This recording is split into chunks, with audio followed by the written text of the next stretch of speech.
কৃষ্ণায় বাসুদেবায়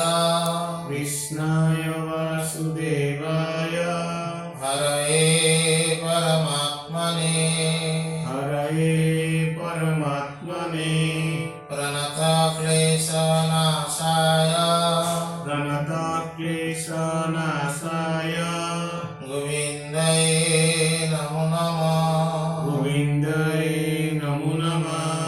কৃষ্ণায় বাসুদেবায় হরয়ে পরমাত্মনে প্রণত ক্লেশনাশায়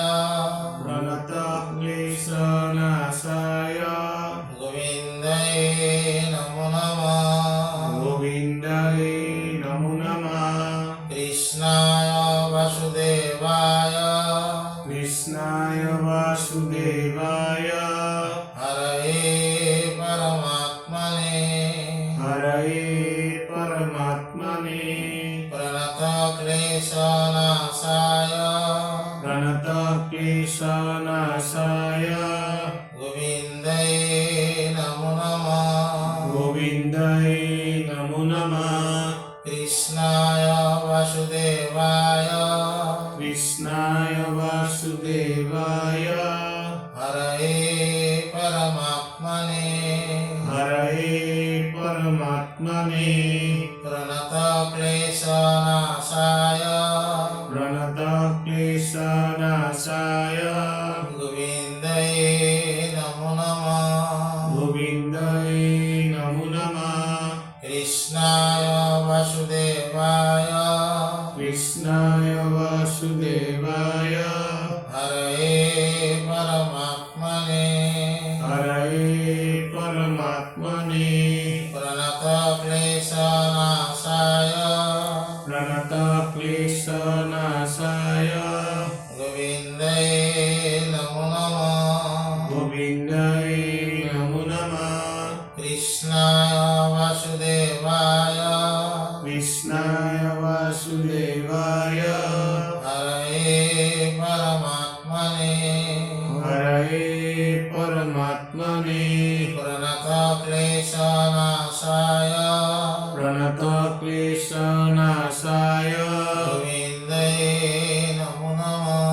গোবিন্দায় নমো নমঃ হরি ওম।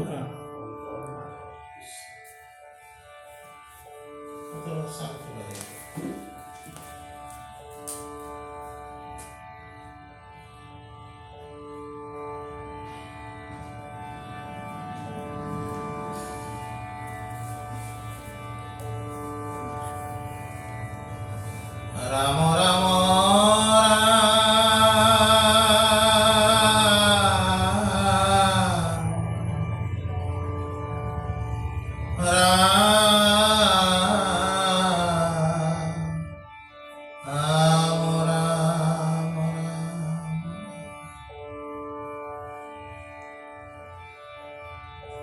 কপিলা বদতি পুনা দেবভূতি মাতৃগরিষ্ঠিরা সিতা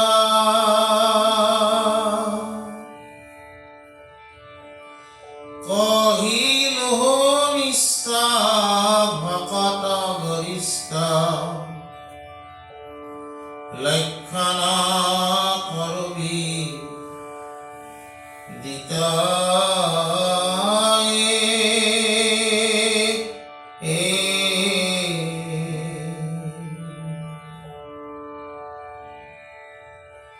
আমার একান্ত ভকত সকলে দেখে সমস্তকে মিছা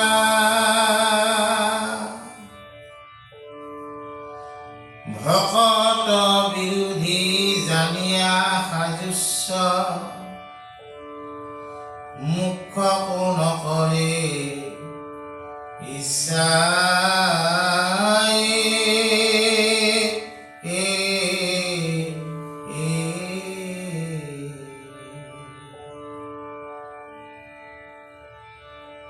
এতে মোতে মাত্ৰ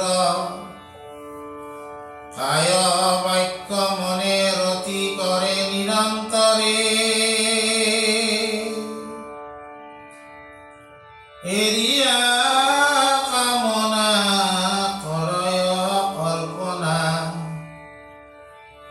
যত কিছু চেষ্টা কৰে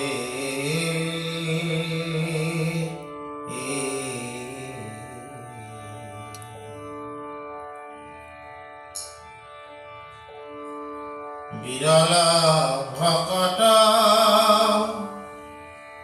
জনৰ শুনিও যেন মুখ্য প্ৰয়োজন অন্যে এক প্ৰাণ ভূয়া কৰে মোৰ যশ সভাজন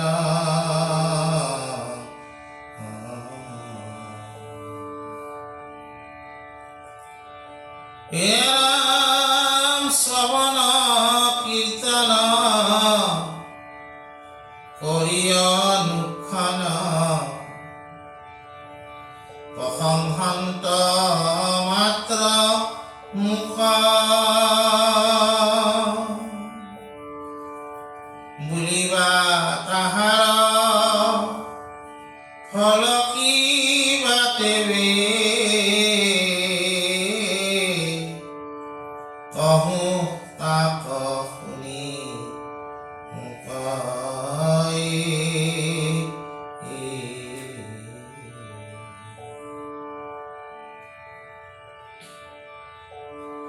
আজি আমাৰ ৰত্নাৱলী কপিল মুনি দেৱহূতি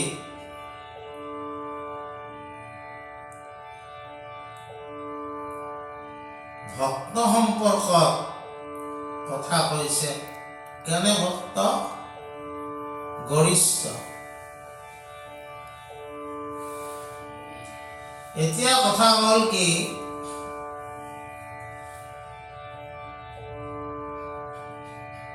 আমি যদি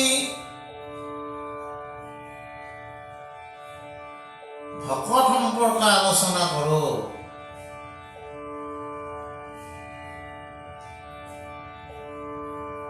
তেতিয়াহ'লে আমি দেখোঁ যে গৰিষ্ঠ ভকত কোনজন হ'ব?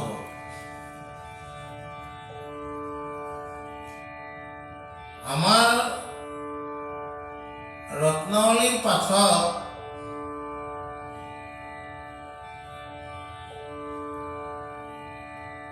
এইটো কথাকে কোৱা হৈছে, যিজন মুক্তিটো নিস্পৃহ সেইজনে হ'ব গৰিষ্ঠ ভকত।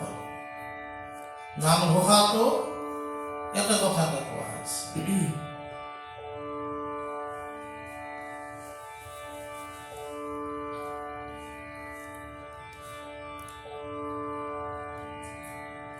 ভকত আৰু ভগৱন্তৰ যিটো সম্বন্ধ,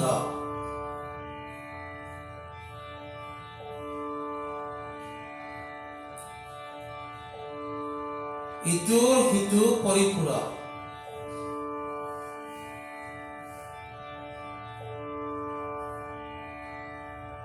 ভক্ত অবিহনে ভগৱন্তৰ অস্তিত্ব কোনে জানিব?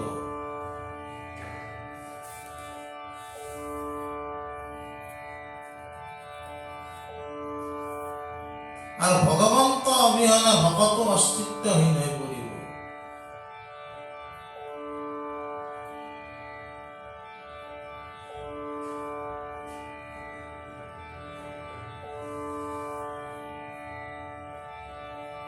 এই ক্ষেত্ৰত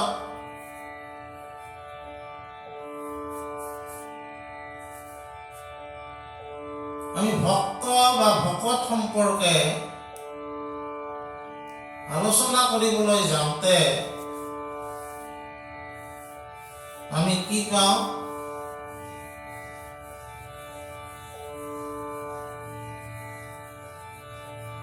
কিছুমান ভকতক প্ৰাকৃত ভকত বুলি কয়।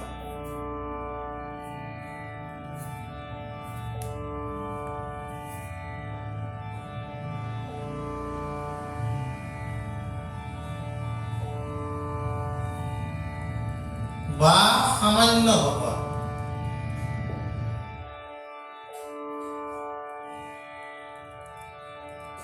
সংস্কৃত ভাষাৰ আগত কি ভাষা আছিল?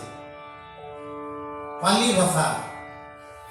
পালি ভাষাটো আকৌ কি ভাষা বুলি কয়? প্ৰাকৃত ভাষা।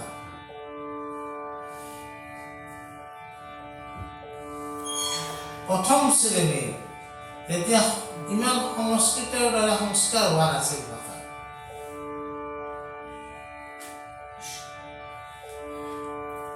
এই প্ৰাকৃত ভকত মানে কি?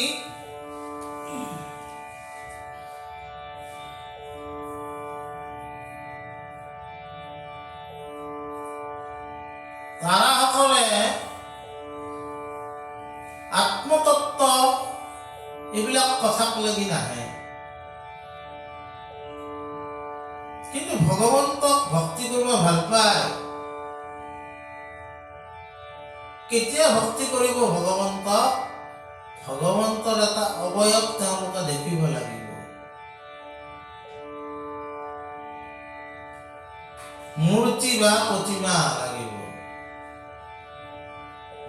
এইজনে ভগৱন্ত।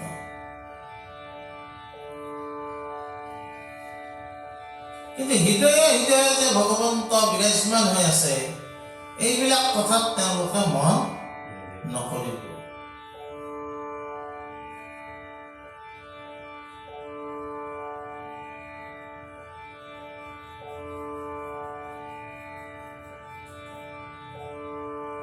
প্ৰাকৃত বা প্ৰথম শ্ৰেণীৰ ভকত। মধ্যম শ্ৰেণীৰ ভকত কাক কয়? তেখেতসকলে অজ্ঞক কৰোণা কৰে, অজ্ঞ লোকক কৰোণা কৰে। নাজানে আৰু কি কৰে? তেওঁৰ বিপক্ষেও যদি কোনোবাই কিবা কৰিছে তাক ক্ষমা কৰি দিয়ে। আৰু কি কৰে? ভগৱন্তক ভজনা কৰে, হৰি ভকতৰ লগত মিত্ৰতা কৰে।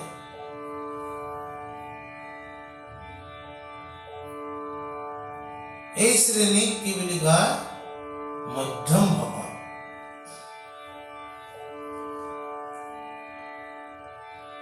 উত্তম ভকত বা গৰিষ্ঠ ভকত কাক কয়?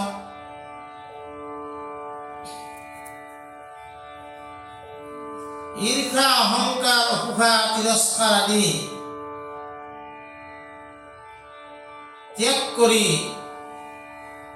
জন্ম, মৰণ, ক্ষুধা, তৃষ্ণা, ভয় কৰ্মৰ পৰা হাত সাৰি দেহ, মন, বুদ্ধি, প্ৰাণ ইত্যাদি ইন্দ্ৰিয় ধৰ্ম পৰিহৰি ঈশ্বৰক মনন, চিন্তন, শ্ৰৱণ, কীৰ্তন, স্মৰণ কৰি থকা জনকে উত্তম ভকত বুলি কোৱা হয়।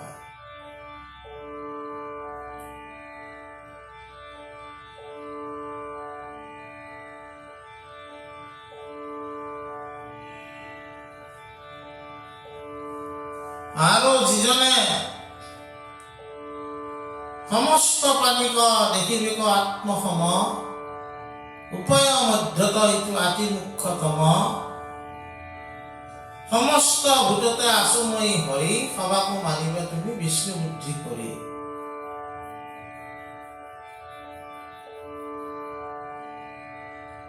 কৃষ্ণৰ এই উপদেশবিলাক উদ্ধৱক যিবিলাক উপদেশ দিছিল, এই উদ্ধৱক দিয়া উপদেশবিলাক যিজন ভকতে প্ৰতিপালন কৰে সেইজন গৰিষ্ঠ বা উত্তম ভকত। নিচক সাধুত আৰু হইল এক জ্ঞান, তাহে কেশে পণ্ডিত বোলয় সৰ্বজান।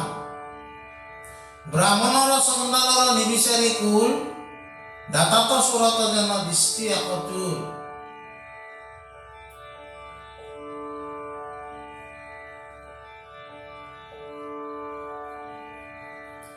বিলাক কৃষ্ণই উদ্ধৱক উপদেশ দিছিল। এই উদ্ধৱৰ জৰিয়তে কাক দিছিল? আমাৰ সকলোকে দিছিল। এই উপদেশবিলাকক যিসকলে মান্যতা প্ৰদান কৰি প্ৰতিপালন কৰে তেওঁলোকক কি বুলি কোৱা হৈছিল? গৰিষ্ঠ বা উত্তম ভকত বুলি কৈছে। সেইজন ভকতে কি কৰে? মুক্তিকো অপেক্ষা কৰে।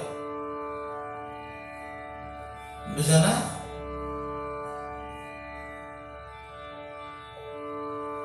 তাৰমানে ঈশ্বৰৰ পৰা কিবা খুজিব লগা কথাটো তেওঁৰ একো নাথাকে। ঈশ্বৰ সৰ্বব্যাপ্ত হৈ আছে, ক'ত ঈশ্বৰ নাই? সেইজন ঈশ্বৰে মোক কি লাগে তেওঁ অন্তৰ্যামী নিজে জানিব। তেওঁ যি দেই মই তাতে সুখী হৈ থাকিম, মই কিন্তু মোৰ পৰা একো খুজিব লগা নাই।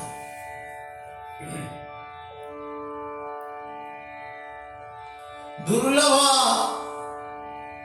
মুক্তিকো মই ঈশ্বৰৰ পৰা নোখোজো।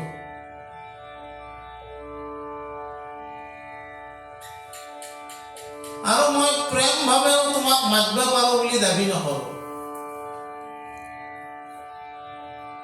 প্ৰেম ভাৱে সুদুৰ্লভ তোমাক স্মৰণ, যেন তেন মতে কৰো শ্ৰৱণ কীৰ্তন।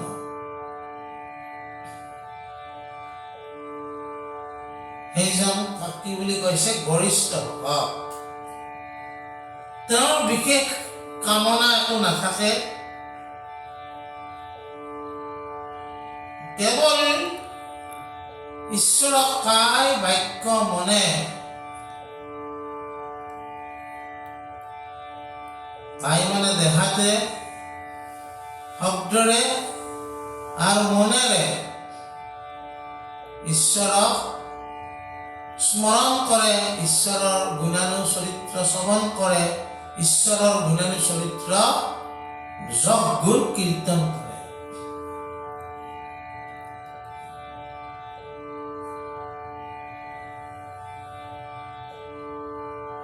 কিন্তু there is no give and take policy.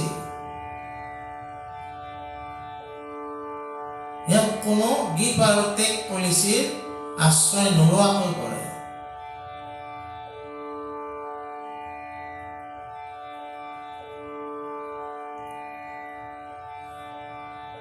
সেইসকলক গৰিষ্ঠ ভকত বুলি কোৱা হৈছে।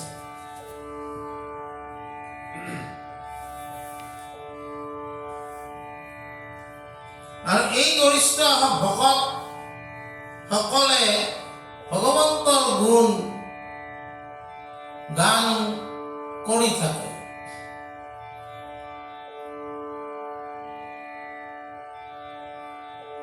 আমাৰ এই ভক্তি পৰম্পৰা ভাগৱত শাস্ত্ৰৰ পৰা আহিছে।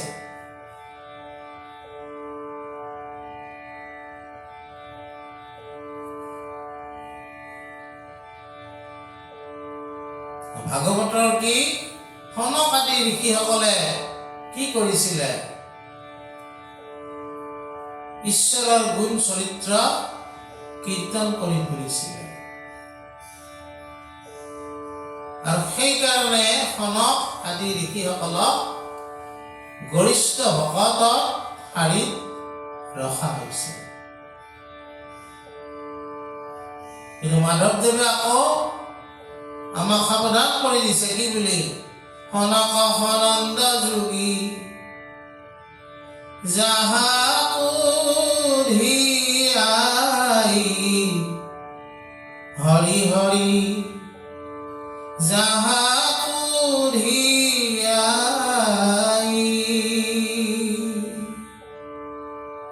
সকল নিগমে যাক বিচাৰি নাপায় হৰি হেৰ ৰে পখিল হৰণে।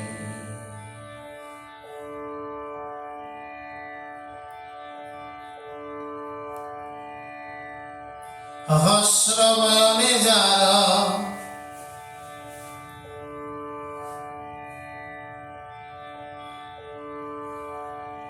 নপাৱন্ত সীমা হৰি হৰি নপাৱন্ত সীমা অধমে জানিব কেন তোমাৰ মহিমা। মাধৱদেৱে বৰগীতত এনেকৈ লিখিছে ঈশ্বৰ সম্পৰ্কে।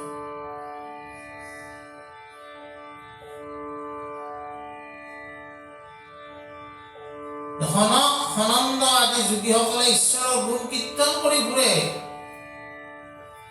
কিন্তু তেওঁলোকৰ সম্পূৰ্ণকে ঈশ্বৰৰ মহিমা নাজানে।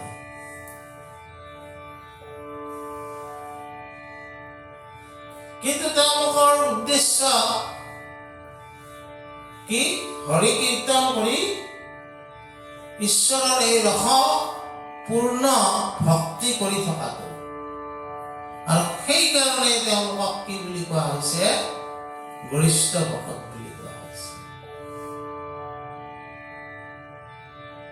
আৰু এই গৰিষ্ঠ ভকতসকলে কি? ঈশ্বৰৰ এই যিটো আনন্দ ৰূপ, সচ্চিদানন্দ ৰূপ বিগ্ৰহ, আনন্দ, ঈশ্বৰৰ প্ৰতিটো আনন্দৰ লগতে ঈশ্বৰ যুক্ত হৈ আছে।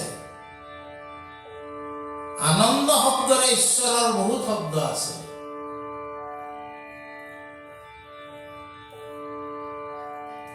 মহাপুৰুষ মাধৱদেৱ গুৰুজনাই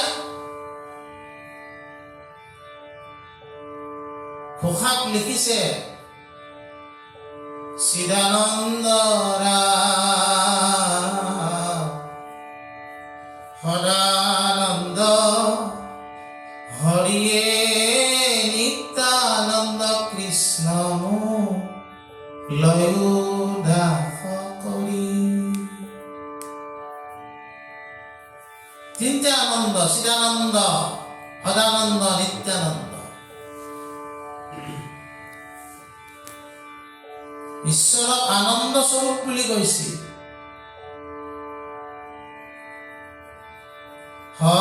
সহজানন্দ হৰি স্বৰূপানন্দ হৃদয়ানন্দ হৰি পৰমানন্দ। সহজানন্দ, স্বৰূপানন্দ, হৃদয়ানন্দ, পৰমানন্দ। আনন্দ স্বৰূপ ঈশ্বৰ। আৰু এই যি গৰিষ্ঠ ভকতৰ কথা কৈ আছো, তাৰাসকলে এই আনন্দতে হৰিয়ে তুমি আনন্দ সিন্ধু হাম ভিক্ষাৰী মাগুয়ে কবিন্দু মধুৰী পুৰাম ৰঘুপতি তোমাৰ চৰণে মোৰ গতি।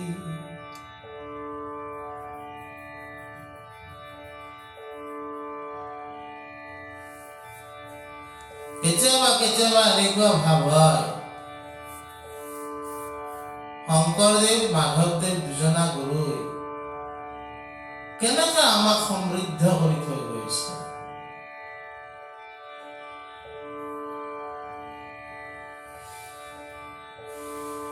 এই দুজনা গুৰুই এনেভাৱে আমাক সমৃদ্ধ কৰি থৈ গৈছে, তাৰাসকলৰ আশ্ৰয় যিসকলে লৈছে তেওঁলোকে কিঞ্চিত এই আনন্দ অনুভৱ কৰিব পাৰিছে বুলি আমি ভাবো।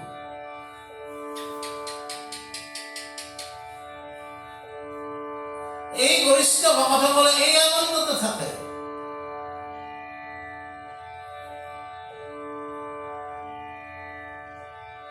আনন্দ যিসকলৰ আছে তেওঁলোকৰ লিপচাইটো থাকিব।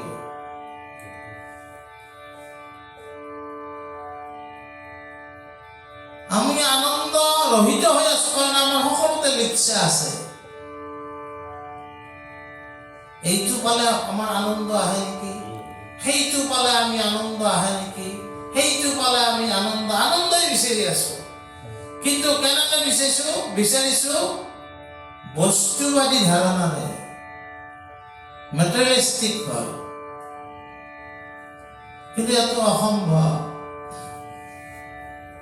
বস্তুবাদী ধাৰণাৰে আনন্দ কেতিয়াও বিচাৰি নাপায়।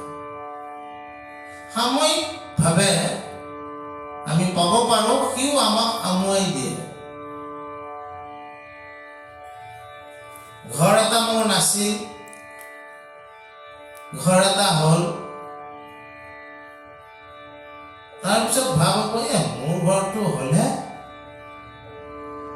আপোনালোকৰ বিল্ডিং আছে, মোৰটো নাই, আৰু লিপচা বিল্ডিঙলৈ গ'ল। বিল্ডিঙো হ'ল মোৰ,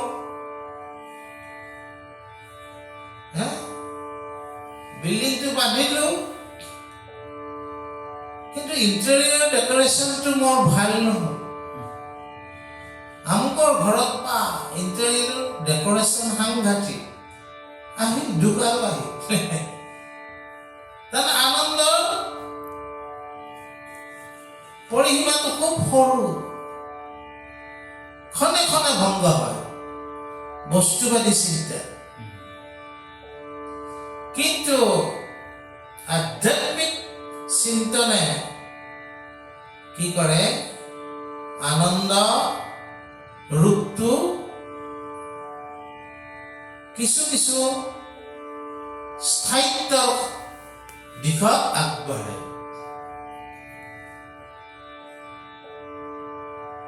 কিয় আগবাঢ়ে? আধ্যাত্মিকতাই মানুহক কি কৰে, সন্তুষ্ট থাকিবলৈ শিকায়। আৰু যিসকলে সন্তুষ্ট হৈ থাকিব পাৰে তেওঁলোকে আনন্দ লাভ কৰিব পাৰে। আমি অসন্তুষ্ট।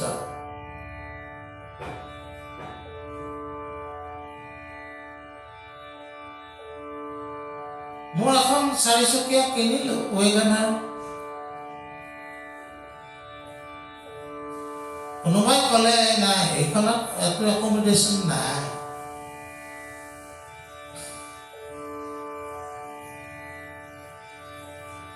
বুজানা? তাৰপিছত আকৌ সলালো।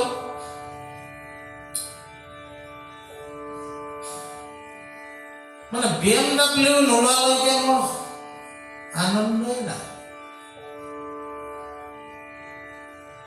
অডি, BMW এইবিলাক গাড়ীও ললো, ভাগ্যৰ বলতে হওক, কৰ্মৰ বলতে হওক।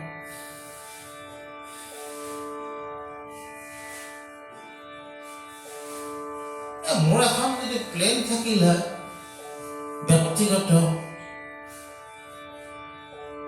মই অহা যোৱা কৰাত বৰ সুবিধা হ'ল।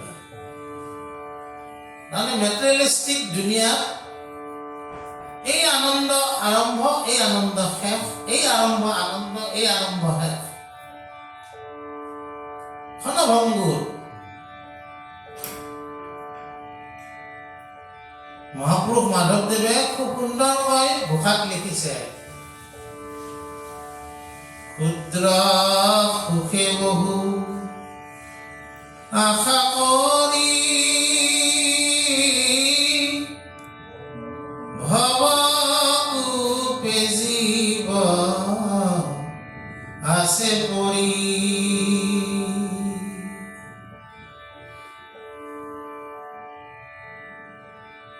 ক্ষুদ্ৰ সুখবিলাকক আশা কৰিয়ে জীৱবিলাক আমি পৰি আছো এই সংসাৰ ভৱসাগৰ।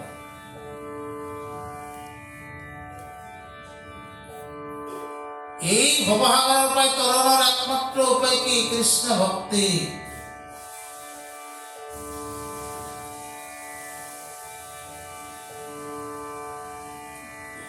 সামান্য ভকত হৈয়ে আমি আৰম্ভ কৰিব লাগিব। ভক্তিৰ বলত লাহে লাহে ঊৰ্ধ্বমুখী হৈ যাব লাগিব।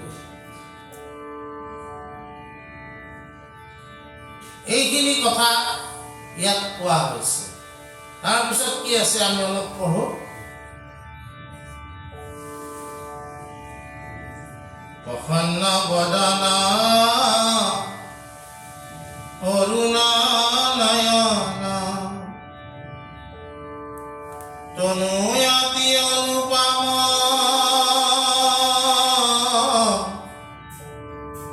ভকত কদয়া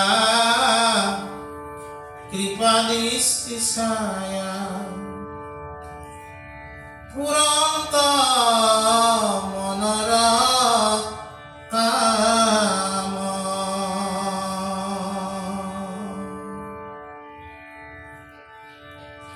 দেখি কৃষ্ণ মুখ মিলে মহাসুখ দূৰ হৈ যত তাপ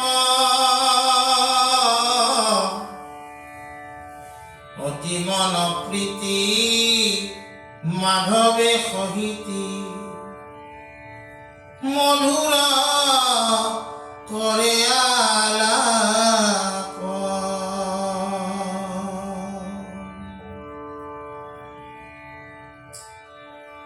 এহি মতে মহেশ্বৰ দৰ্শন সুখ মুকুতি তলাই মুখৰ আনন্দ যিটো আত্মসুখ ভকতিত সুখে পাই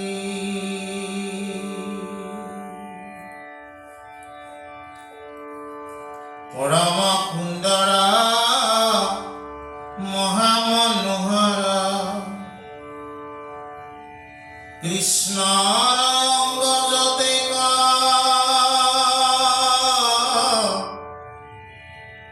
মন ইন্দ্ৰিয়ৰ বৃত্তি নিৰন্তৰ হৰয় দেখি প্ৰত্যেক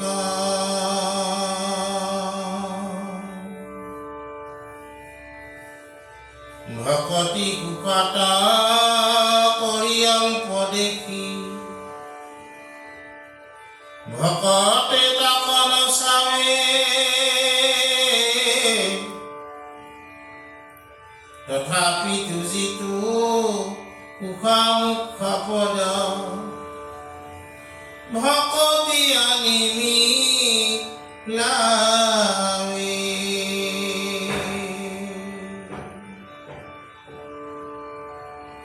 অবিদ্যা নিবৃত্তি ভৈলয়ন্ত অনন্তৰে যতে সূৰ্য আছে বৈকুণ্ঠ সম্পত্তি সমনিতে আকি শ্ৰমে ভকতৰ পাছে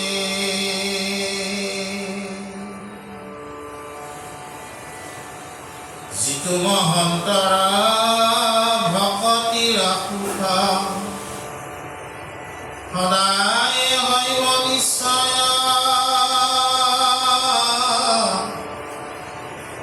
বৈকুণ্ঠ লোকত পৰম ঐশ্বৰ্য অধিক সুখ পায়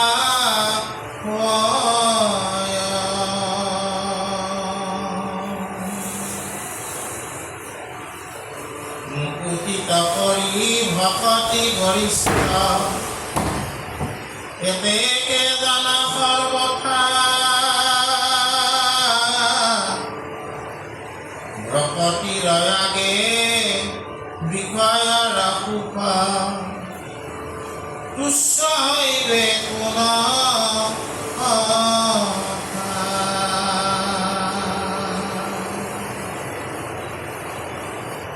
সদা ভক্তি সুখ সহিতে বৈকুণ্ঠ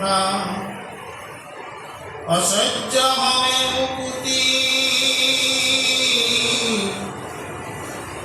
একান্ত ভকতে পাৱে নজনে নপাৱে শুনাজু গুটি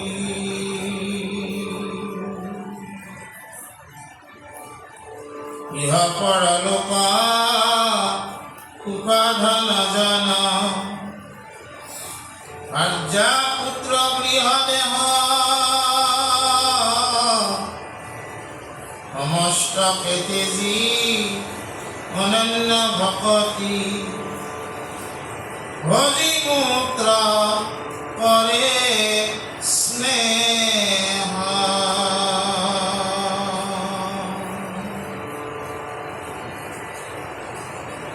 আমাক আৰু কি কৈছে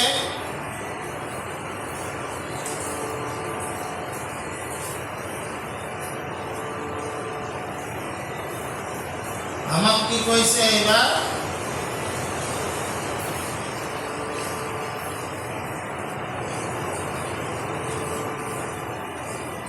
এই ভকত যি গৰিষ্ঠ ভকত আছে এই গৰিষ্ঠ ভকতসকলে কৃষ্ণৰ যি ৰূপ আছে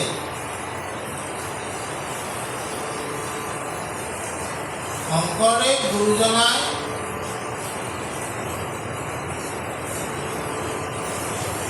কীৰ্তন দশম বা ভাগৱতৰ যি অধ্যায় লিখিছে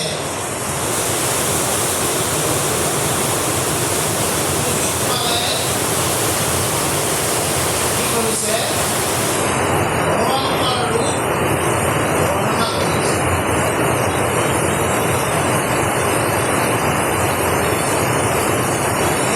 বৰ্ণনা কৰিছে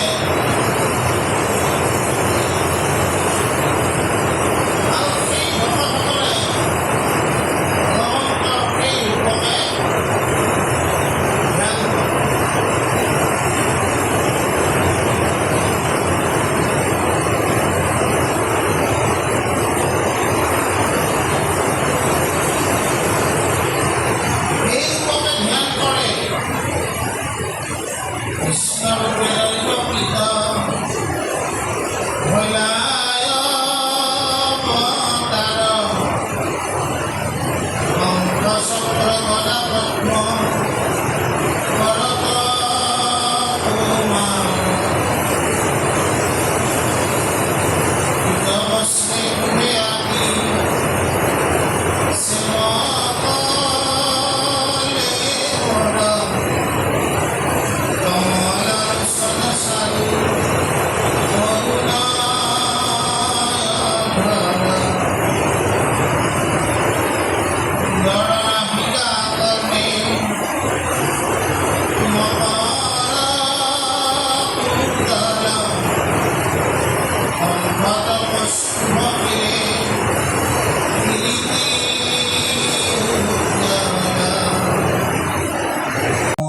Mitrurma amritam